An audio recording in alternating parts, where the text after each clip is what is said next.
ನೋಡ್ತಾ ಇದ್ದೀರಾ CBT Kannada TV. 20 ಕೋಟಿ ವೆಚ್ಚದ ರಸ್ತೆ ಕಾಮಗಾರಿಗೆ ರೆಬಲ್ ಶಾಸಕರಾದ ಪಿ ರವಿಕುಮಾರ್ ಗಣಿಗರ್ ಅವರಿಂದ ಗುದ್ದಲಿ ಪೂಜೆ. ಹಲ್ಲೆಗೆರೆ ಗ್ರಾಮ ಪಂಚಾಯಿತಿ ವ್ಯಾಪ್ತಿಗೆ ಬರುವ ಗ್ರಾಮಗಳ 20 ಕೋಟಿ ವೆಚ್ಚದ ರಸ್ತೆ ಕಾಮಗಾರಿಗೆ ಮಂಡ್ಯ ವಿಧಾನಸಭಾ ಕ್ಷೇತ್ರದ ಶಾಸಕರಾದ ಪಿ ರವಿಕುಮಾರ್ ಗಣಿಗರ್ ಅವರು ಗುದ್ದಲಿ ಪೂಜೆ ನೆರವೇರಿಸಿದರು.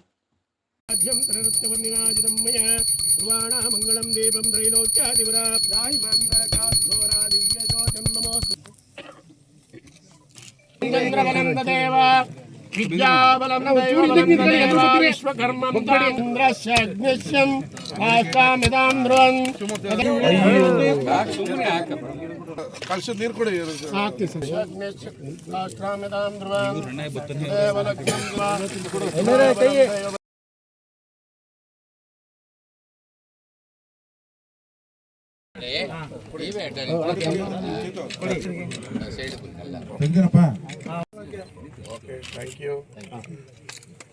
ಜಿಲ್ಲೆ ಬಗ್ಗೆ ಹೆಚ್ಚಿನ ರೀತಿ ಚಿಂತನೆ ಮಾಡ್ತಕ್ಕಂಥ ವ್ಯಕ್ತಿ ಈ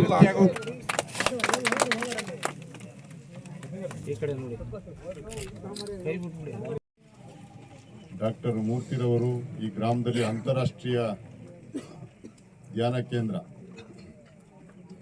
ಅಂತಾರಾಷ್ಟ್ರೀಯ ಭೂದೇವಿ ಟ್ರಸ್ಟ್ ವತಿಯಿಂದ ಆ ಟ್ರಸ್ಟಲ್ಲಿ 14 ಕಂಟ್ರಿಗಳು, ಭಾರತದಂಥ ದೇಶದ 14 ದೇಶಗಳು ಸದಸ್ಯತ್ವವನ್ನು ಆ ಸಂಸ್ಥೆ ಹೊಂದಿದೆ. ಮುಂದಿನ ದಿನಗಳಲ್ಲಿ ಈ ಭಾಗ ಉತ್ತಮವಾದಂಥ ಒಂದು ಪ್ರವಾಸಿ ತಾಣ ಆಗ್ತದೆ. ಆ ನಿಟ್ಟಿನಲ್ಲಿ ನಮ್ಮ ಶಾಸಕರಾದಂಥ ರವಿಕುಮಾರ್ ಗೌಡರವರು ಮಾನ್ಯ ಮುಖ್ಯಮಂತ್ರಿಗಳನ್ನು, ಉಪಮುಖ್ಯಮಂತ್ರಿಗಳನ್ನು ಮತ್ತು ಜಿಲ್ಲಾ ಉಸ್ತುವಾರಿ ಸಚಿವರ ಸಹಯೋಗದಿಂದ ಈ ರಸ್ತೆ ಅಭಿವೃದ್ಧಿಗೆ 20 ಕೋಟಿ ಹಣವನ್ನು ಮಂಜೂರು ಮಾಡಿಸಿದ್ದಾರೆ. ಮುಂದಿನ ದಿನಗಳಲ್ಲಿ ಇನ್ನೂ ಕೂಡ 25 ಕೋಟಿ ಹಣವನ್ನು ಈ ರಸ್ತೆಯ ಮುಂದುವರಿದ ಮತ್ತು ಸುತ್ತಮುತ್ತಲ ಅಭಿವೃದ್ಧಿಗೆ ಕ್ರಮವಹಿಸಕ್ಕೆ ಈಗಾಗಲೇ ಸರ್ಕಾರದ ಮುಖ್ಯಮಂತ್ರಿಗಳ ಜೊತೆ ಮಾತನಾಡಿದ್ದಾರೆ, ಉಪಮುಖ್ಯಮಂತ್ರಿಗಳ ಜೊತೆ ಮಾತನಾಡಿದ್ದಾರೆ. ಅವರಿಗೆ ನಿಮ್ಮ ಗ್ರಾಮಸ್ಥರ ಸಹಕಾರ ಬೇಕಾಗ್ತದೆ. ಈ ರಸ್ತೆ ಏನು 60 ಅಡಿ 60ರಿಂದ 70 ಅಡಿ ಅಗಲ ಆಗ್ತದೆ, ಮತ್ತೆ 80 ಅಡಿ ರಸ್ತೆ ಆಗ್ಬೇಕಾದ್ರೆ ರೈತರು ಕೂಡ ಸಹಕಾರವನ್ನ ಕೊಡಬೇಕಾಗ್ತದೆ. ಇಂಥ ಒಂದು ಅಂತಾರಾಷ್ಟ್ರೀಯ ಧ್ಯಾನ ಕೇಂದ್ರವನ್ನ ಅಭಿವೃದ್ಧಿಪಡಿಸಲಿಕ್ಕೆ ನಮ್ಮೆಲ್ಲರ ನಾಯಕರಾದಂಥ ಶಾಸಕರು ರವಿಕುಮಾರ್ ಗೌಡ್ರವರು ಅಮೆರಿಕಾದಲ್ಲಿದ್ರು ಕೂಡ ನಿರಂತರವಾಗಿ ಡಾಕ್ಟರ್ ಮೂರ್ತಿ ಅವ್ರ ಜೊತೆ ಮತ್ತೆ ಶಿವಮೂರ್ತಿ ಕಿಲಾರವ್ರ ಜೊತೆ ಸಂಪರ್ಕದಲ್ಲಿದ್ದು ಇದನ್ನ ಒಂದು ಮಂಡ್ಯ ಜಿಲ್ಲೆಯಲ್ಲಿ ಎಲ್ಲ ಕರ್ನಾಟಕದಲ್ಲಿ ಒಂದು ಉತ್ತಮವಾದಂಥ ಒಂದು ಪ್ರವಾಸಿ ತಾಣವಾಗಿ ಮಾಡಬೇಕು ಅಂತೇಳಿ ಒಂದು ಪಣವನ್ನು ತೊಟ್ಟು ಅವ್ರ ಜೊತೆ ಹೆಗಲು ಕೊಟ್ಟಿದ್ದಾರೆ. ಅವರೆಲ್ಲರಿಗೂ ಶಾಸಕರಿಗೆ ನೀವೆಲ್ಲರೂ ಕೂಡ ಬೆಂಬಲವಾಗಿ ನಿಲ್ಲಿ ಆದಷ್ಟು ಬೇಗ ಇಲ್ಲಿ ಎಲ್ಲ ಕಾರ್ಯಗಳು ಯಶಸ್ವಿಯಾಗಿ ನಡೆದು ಆ ಶಂಕುಸ್ಥಾಪನೆಗೆ ದೇಶದ ಹಲವು ನಾಯಕರುಗಳು ಭಾಗವಹಿಸುವಂತ ಒಂದು ಮಾತುಕತೆಯನ್ನ ಡಾಕ್ಟರ್ ಮೂರ್ತಿ ಅವರು ಮಾಡ್ತಾ ಇದ್ದಾರೆ. ಅವರಿಗೆ ನಾವೆಲ್ಲ ಬೆಂಬಲವನ್ನು ಕೊಡೋಣ, ಅವ್ರ ಜೊತೆ ಸಹಕಾರವನ್ನು ನೀಡೋಣ. ಎಲ್ಲರಿಗೂ ಒಳ್ಳೆ ಕಾರ್ಯಕ್ರಮ. ತಮ್ಮ ಹುಟ್ಟೂರಿನಲ್ಲಿ ನಮ್ಮ ಊರಿಗೆ ಏನಾದರೂ ಮಾಡಬೇಕು ಅಂತೇಳಿ ಕೊಡುಗೆಯನ್ನು ಕೊಡೋರು ತುಂಬಾ ವಿರಳ. ಇಲ್ಲಿಂದ ಹೋದವರು ಮತ್ತೆ ಊರ ಕಡೆ ನಾನು ಬರೋದೇ ಇಲ್ಲ, ಯಾಕೆ ಬೇಕು ಆ ಬಿಸಿಲು, ಅದು ಏನು ಅಂತ ನಮ್ಗೆ ಯಾಕೆ ಅಂತ. ಬಟ್ ನಾನು ಈ ಊರಲ್ಲಿ ಹುಟ್ಟಿದ್ದೀವಿ, ನಮ್ಮ ಮಕ್ಕಳು ಅಮೆರಿಕದಲ್ಲಿ ದೊಡ್ಡ ಹುದ್ದೆಯಲ್ಲಿದ್ರು. ಈ ಊರಿಗೆ ಏನಾದರೂ ಮಾಡಬೇಕು ಅಂತೇಳಿ 100 ಕೋಟಿ ರೂಪಾಯಿಗೂ ಅಧಿಕ ಸ್ವಂತ ಜಾಗ, ಸ್ವಂತ ದುಡ್ಡು ಅಧಿಕವಾಗಿ. ಇದು ಕಾಡು.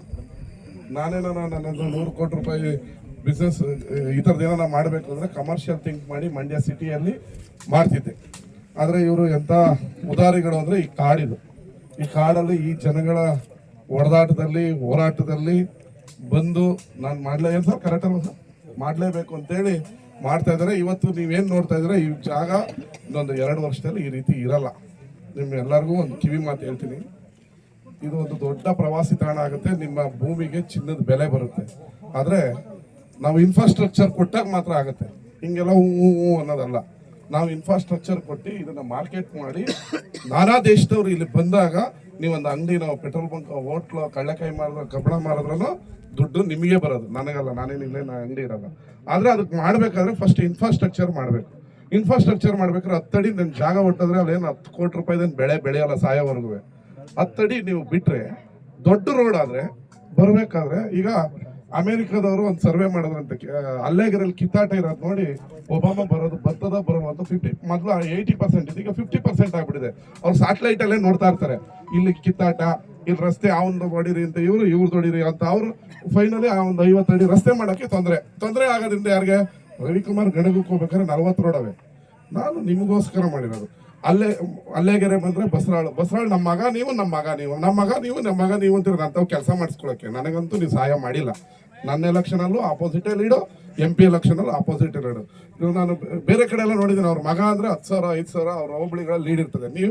ನೀವಂದ್ರೆ ಇಲ್ಲಿರೋರು ಅಂತಲ್ಲ, ಇಲ್ಲಿ ಜನ ನಮ್ಮ ಎಲೆಕ್ಷನಲ್ಲೂ ತೊಂದರೆನೇ ಮಾಡಿರೋದು, MP ಎಲೆಕ್ಷನಲ್ಲೂ ತೊಂದರೆ ಮಾಡಿರೋದು. ಆದ್ರೆ ನಾನು ಗೆದ್ದ ಮೇಲೆ 100 ಕೋಟಿಗೂ ಅಧಿಕ ಬಸರಾಳಿಗೆ ಹಾಕಿದ್ದೀನಿ. ಇತಿಹಾಸದಲ್ಲಿ ನಿಮ್ಮ ಲೈಫಲ್ಲಿ ನೀವು ಬದುಕಿರೋವರೆಗೂ ಇನ್ನೊಂದ್ಸರಿ ಈ ಇಂತಹ ಗೋಲ್ಡನ್ ಆಪರ್ಚುನಿಟಿ ಬಸರಾಳಿಗೆ ಬರಲ್ಲ. ನನಗೆ ಎಷ್ಟು ಪ್ರೀತಿ ಇದೆ ಅಷ್ಟೇ ಪ್ರೀತಿ ನಿಮಗೂ ಇರಬೇಕಾದ್ರೆ ರಸ್ತೆ ಮಾಡಬೇಕಾದ್ರೆ ಮತ್ತೊಂದು ಮಾಡ್ಬೇಕಾದ್ರೆ ನೀವು 30 ಅಡಿ ಹೋಗ್ಬಿಟ್ಟಿದ ತಕ್ಷಣ 35,000 ಕೋಟಿ ಯಾರು ದುಡಿಯೋಕ್ಕಾಗಲ್ಲ. ಆ ರಸ್ತೆ ಆದ್ರೆ ನಿಮಗೆ ಒಳ್ಳೆ ಚೆನ್ನಾಗಿ ರಸ್ತೆ ಆಯ್ತದೆ, ಜನ ಬರ್ತಾರೆ. ಇನ್ನೊಂದು 5 ನಿಮಿಷಕ್ಕೆ ಕಾರು ಬಸ್ ಲಾರಿಗಳು ಓಡಾಡ್ಬೋದು. ಇಲ್ಲೂ ಅಷ್ಟೇ, ಇಲ್ಲಿಂದ ಅಲ್ಲಿ ಬಿಡ್ಬೇಕಾದ್ರೆ ಯಾರು ತೊಂದರೆ ಕೊಡ್ದಂಗೆ 80 ಅಡಿ ರಸ್ತೆ ಏನ್ ಮಾಡ್ಬೇಕಂತಿದ್ರಿ ಅಷ್ಟಿಗೆ ಗುತ್ತಿಗೆದಾರಗಳಿಗೆ ಸಪೋರ್ಟ್ ಮಾಡಿ ದೊಡ್ಡ ಡಬಲ್ ರೋಡ್ ಮಾಡಿದ್ರೆ ನಿಮ್ಮ ಜಮೀನ್ ರೇಟು ಚಿನ್ನದ ಬೆಲೆ ಬರುತ್ತೆ. ಇದನ್ನ ನೀವು ಸೂಕ್ಷ್ಮವಾಗಿ ಹೇಳ್ತಾ ಇದೀನಿ, ತಲೆಯಲ್ಲಿ ಇಟ್ಕೊಳ್ಳಿ. ಅದ್ರ ಬಿಟ್ಟು 10 ಅಡಿ ನಂದು ಬಿಡಲ್ಲ, ನಂದು 5 ಅಡಿ ಬಿಡಲ್ಲ, ನಂದು 2 ಅಡಿ ಬಿಡಲ್ಲ ಅಂತ ಈ ಕವಚೆ ತರ ರೋಡ್ ಮಾಡಿದ್ರೆ ಪಾಪ ಅವ್ರೇನೋ ಮಾಡೋರು, ಯಾರೋ ಇಲ್ಲಿಂದ ಅಕ್ಕಪಕ್ಕದವ್ರವ್ರು ಬರ್ತಾರೆ, ಗಂಟೆ ಡಂಡ್ ಅಂತ ಹೊಡ್ಕೋತಾರೆ, ಹೋಗ್ಬೇಕಾಗತ್ತೆ. ವಿದೇಶಿಗರು ಬರ್ಬೇಕಾದ್ರೆ ಒಳ್ಳೆ ಉತ್ತಮವಾದ ರೋಡ್ ಇರಬೇಕು, ಸಂಪರ್ಕ ಜಾಗ ಇರಬೇಕು, ಅದಕ್ಕೆ ಮಾಡಬೇಕು ಅಂತ ನಿಮ್ಮಲ್ಲಿ ಕಳಕಳಿಯಿಂದ ಕೇಳ್ಕೊತೀನಿ. ಅದೇ ರೀತಿ ಇನ್ನ 15 ಕೋಟಿ ರೂಪಾಯಿ ಹಾಕಿದ್ದೀನಿ SI ಕೋಡಳಿಯಿಂದ ತಂಗ್ಳಗೆರೆವರೆಗೂ. ಡಿಯಿಂದ ಆ ರೋಡು ಕೂಡ ಅಭಿವೃದ್ಧಿ ಆಗುತ್ತೆ. 15 ಕೋಟಿ ರೂಪಾಯಿ ಅಂದ್ರೆ ಅಲ್ಲಿಂದ ಇಲ್ಲಿವರೆಗೂ ತುಂಬಾ ಅದ್ಭುತ ರೋಡ್ ಆಗುತ್ತೆ. ಇದಕ್ಕಿನ್ನ 20 ಕೋಟಿ ಹಾಕ್ತೀವಿ. ಒಟ್ಟು 100 ಕೋಟಿ ರೂಪಾಯಿನ ಇನ್ಫ್ರಾಸ್ಟ್ರಕ್ಚರ್ ಡೆವಲಪ್ ಮಾಡೋದಕ್ಕೆ ಅಲ್ಲೇಗೆರೆ ಸುತ್ತಮುತ್ತ ಅದು ಇದೊಂದು ಬರ್ತದೆ. 100 ಕೋಟಿ ರೂಪಾಯಿ ಹಾಕ್ತಾ ಇದೀವಿ ಅಂದ್ರೆ ಇಲ್ಲಿ ಏನೋ ಒಂದು ಬರ್ತಾ ಇದೆ ಅಂತ ತಾನೆ. ಹಳ್ಳಿಗಳಿಗೆ ಯಾವ ರೋಡ್ಗೆ 20 ಕೋಟಿ ಇತಿಹಾಸದಲ್ಲಿ ನಿಮ್ಗೂ ಬುದ್ಧಿ ಬಂದಾಗಿಂತ ಯಾವ ಸರ್ಕಾರ ಒಂದು ಹಳ್ಳಿ ರೋಡ್ಗೆ 20 ಕೋಟಿ ರೂಪಾಯಿ ಹಾಕಿತ್ತು? ನಾವು ಇದಕ್ಕೆ 20, ಅದಕ್ಕೆ 15 ವರ್ಷದಿಂದ ನೆಗೆದು ಬಿದ್ದಿದ್ದಂತ ಅಲ್ಲೇಗೆರೆ ರೋಡ್ಗೆ 13 ಕೋಟಿ ಈಗ ಆಲ್ರೆಡಿ ಹಾಕಿ ಕೆಲಸ ಮಾಡ್ತಾ ಇದೀವಿ. ಇನ್ನೂ 50 ಕೋಟಿ ಹಾಕ್ತೀವಿ. ನಿಮ್ಮೆಲ್ಲರ ಸಹಕಾರ ಬೇಕು. ಇದು ನಿಮಗೆ ನಿಮ್ಮ ಮಕ್ಕಳ ಕಾಲಕ್ಕೆ ಇದು ಏನೋ ಪ್ರಸಿದ್ಧಿಯ ತಾಣ ಆಗುತ್ತೆ. ಅದು ನಿಮಗೆ ಹೆಲ್ಪ್ ಆಗುತ್ತೆ. ಇದಕ್ಕೆ ನೀವು ಇದು ನಂದೊಬ್ಬನ ಜವಾಬ್ದಾರಿ ಅಲ್ಲ, ನಿಮ್ಮೆಲ್ಲರ ಜವಾಬ್ದಾರಿ. ಇಲ್ಲಿ ನಂದು 1 ಕುಂಟೆನೂ ಜಾಗ ಇಲ್ಲ, ಇಲ್ಲಿರೋದೆಲ್ಲ ನಿಮ್ಮ ಆಸ್ತಿ. ನಿಮ್ಮ ಆಸ್ತಿಗೆ ಬೆಲೆ ಬರೋದು. ನಂದೇನು ಇಲ್ಲಿ ಯಾವ 1 ಕುಂಟೆನೂ ಇಲ್ಲ, ನನ್ನ ಆಸ್ತಿಗೆ ಬೆಲೆ ಬರಲ್ಲ. ಇದನ್ನ ಗಮನದಲ್ಲಿ ಇಟ್ಕೊಂಡು ಇವರು ಅಂತ ಪೈಪೋಟಿ ಮಾಡ್ದೇನೆ ಫಸ್ಟ್ ನಂದೇನು ಅನ್ನೋದು ನಾವು ಮಾಡಿ. ಈಗ ನಮ್ಮ ಊರಲ್ಲಿ ಒಂದು ಜಾಗ, ಅದು ಆಕ್ಚುಲಿ 1 ಎಕರೆ ನನಗೆ ಬರಲೇಬೇಕಾಗಿತ್ತು. ನಾನು ಮೊನ್ನೆ ಹೇಳಿದೆ MLA ಜಬರ್ದಸ್ತಲ್ಲಿ ಮಾಡ್ಕೊಂಡ್ಬಿಟ್ಟದಂತೆ, ಅದು ಯಾರಿಗೋ ಅಲ್ಲಿ ಒಟ್ಟವಲ್ಲಿ ಬಿಟ್ಬಿಡು ಬಂದೆ. 1 ಎಕರೆ ಹೋದ್ರೆ ಹೋಯ್ತದೆ ಬಿಡು, ಸುಮ್ಮನೆ ಅದು ನಮ್ಮ ತಾತನ ಕಾಲದಿಂದ ಹೊಡೆದಾಡ್ತವ್ರೆ. ಈಗ ನಂದೇನ ಈಗ MLA ಆದಾಗ ಏನೋ ನಮ್ಮ ಕಡೆಗೆ ಬಂದ್ಬಿಟ್ರೆ ಎಲ್ಲ MLA ಅದು ಬಿಟ್ಬಿಡು, 1 ಎಕರೆ ಹೋದ್ರೋಗುತ್ತೆ, 1000 ಎಕರೆ ಎಲ್ಲಿ ಬೇಕಾದ್ರೆ ತಗೋಬೋದು ಅಂತೇಳಿ ನಾನು ನಮ್ಮ ಆಸ್ತಿನೇ ಬಿಟ್ಬಿಟ್ಟು. ಹಿಂಗೆ ಹಳ್ಳಿಗಳಲ್ಲಿ ತ್ಯಾಗ ಇದ್ರೆ ಒಳ್ಳೇದಾಗ್ತದೆ. ಯಾರು ಈ ರಸ್ತೆ ಮಾಡ್ಬೇಕಾದ್ರೆ ತೊಂದರೆ, ನಿಮ್ ಜಮೀನಿದೆ 10 ಅಡಿ ಬಿಟ್ರೆ ನಿಮಗೆ 100 ಅಡಿದಷ್ಟು ಲಾಭ ಆಗ್ತದೆ.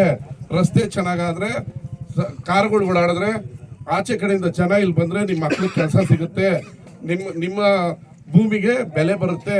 ಅದನ್ನ ಬಿಟ್ಟು ಈಗ ನೀವು ಕವಚ ಮಾಡಂಗ್ ಬಿಟ್ರೆ ನಿಮ್ ಬೆಲೆ ಬೇರಲ್ಲ, ನಿಮ್ಮ ಈ ಊರು ಅಭಿವೃದ್ಧಿ ಆಗಲ್ಲ. 10 ಅಡಿ ಹೋಗೋದ್ರಿಂದ 10 ಕೋಟಿ ರೂಪಾಯಿ ದುಡಿಯೋಕ್ಕಾಗಲ್ಲ. ಆದ್ರೆ 10 ಅಡಿ ಹೋಗೋದ್ರಿಂದ ನಿಮ್ ಭೂಮಿ 10 ಕೋಟಿ ಬೆಲೆ ಬರುತ್ತೆ. ಇದನ್ನ ಅರ್ಥ ಮಾಡ್ಕೊಂಡು ಎಲ್ಲರೂ ಸಹಾಯ ಮಾಡಬೇಕು ಅಂತ ಕೈ ಮುಗಿದು ಕೇಳ್ಕೊಂಡು ನನ್ನ ಮಾತನ್ನ ಮುಗಿಸ್ತೀನಿ. ಧನ್ಯವಾದ.